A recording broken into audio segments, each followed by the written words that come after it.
I've always been a traveler. In fact, traveled to over 16 countries around the world.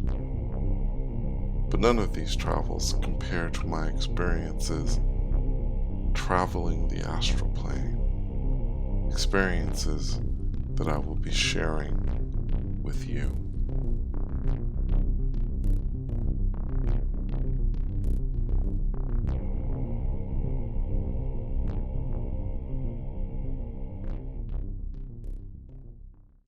As you journey into the astral plane, you will undoubtedly make contact with other beings. In this episode, I'll be talking about making first contact. So let's get into it. The one thing you will never hear me say on this channel, other than perhaps on this episode, is the word ghost. I will not refer to the beings in the astral plane and the other planes of reality as ghosts. Because what do you think of when you think of the word ghost, right? You think of haunted houses and things that rattle in the night, things that scare you. And these beings, they're not scary. They're not monsters. They're like us, with the exception of the fact that they don't happen to have a body. Admittedly, it took me quite some time before I was comfortable enough to speak with other beings in the astral plane. It brings to mind a story. I had traveled to a fair outside of my body. Yes, I guess they have fairs in the astral plane. And don't ask me how I got there, but I was walking around and this was a legitimate fair. I saw a Ferris wheel. There were other various rides on the fairgrounds, and there were beings, crowds of beings, and they were walking around and they were enjoying the fair. And nobody was really paying me much attention, but I noticed that a being had come out of the crowd, and I remember what he looked like, kind of remember. He was African American and balding, older gentleman, could have been in his 60s maybe, and he comes up to me and he's kind of trying to get my attention, and he's like, excuse me. And boy, I tell you, I saw this man and I looked at him and I said, get away from me. And as soon as I said that, to this being's credit, he immediately said, okay, no problem, no problem. And he took off in another direction. I did not see him again. In this next story, I will tell you that this actually changed my attitude. I left my body and entered this hallway. I looked to my right, and there were a crowd of beings that were rushing toward me. And at least in my own mind and my own perception, I thought, looks like they're going to try and attack me or something. And so my first reaction was to run, so I ran. I started running down the hall away from them. And as I began to run, I noticed that there were another crowd of beings coming at me from the opposite direction. Looked like I was going to be trapped. So I stopped in the middle and I backed up and literally went through a wall. And I stood there and I waited, hoping that these beings would just pass. And moments later, a young lady stepped through the wall.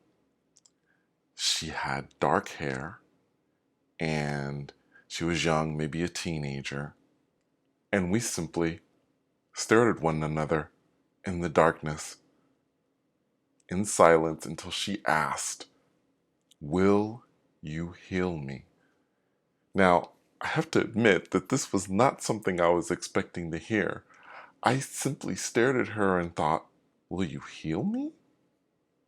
But instinctually, I raised my hand, and my hand was glowing.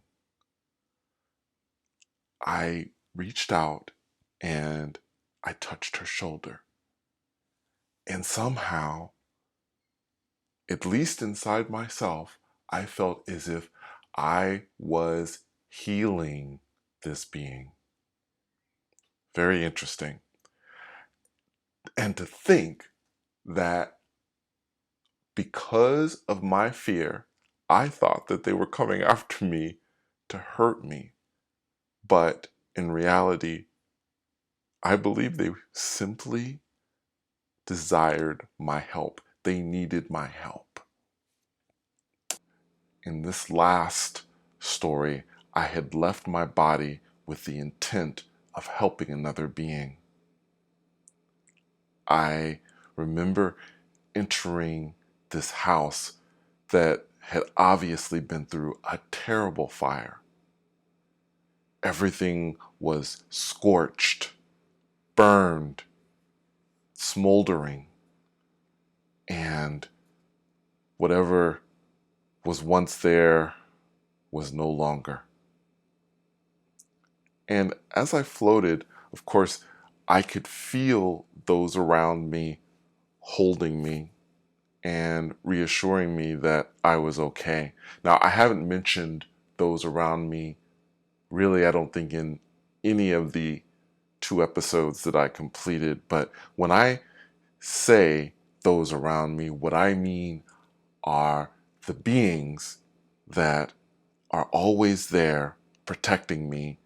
And by the way, everybody has these beings around them that protect them at all times and keep them safe. And I believe, anyway, that sense of having arms around me, even though I can't actually see those arms, it is in a way of reassuring me and saying, basically, we got your back, you're safe. So I'm floating through this burned out house, and I could hear someone weeping. So I stopped, and I was in this, I suppose, what used to be the kitchen. And I noticed that there was someone that was beside me. And it was a man. He was cooking on a stove. Now, the stove didn't look as if it had been through a fire at that moment. It seemed to have suddenly just appeared there, or I suppose perhaps that's what it looked like before the fire. Anyway, this man, I don't remember much about the way he looked, but what I do recall is that he was telling me about how he felt, that since he died, that he didn't feel as if he mattered anymore, as if he didn't exist anymore and didn't have substance. Well, I simply turned to him and I told him that in the state that he's in now, in the form that he is in as a spirit being, he is as real as he has ever been. I believe that this helped him immensely. And I left shortly after this, but my hope is that it assisted him in moving on. So, First contact. Simple, really. Just treat them as you would treat anyone else. Talk to them. There is no reason to be afraid. They may be afraid too, or sad, or perhaps even angry. But it is important, extremely important, that you assure them that they exist and that they still matter. I think I'll end it here. Until next time, take care.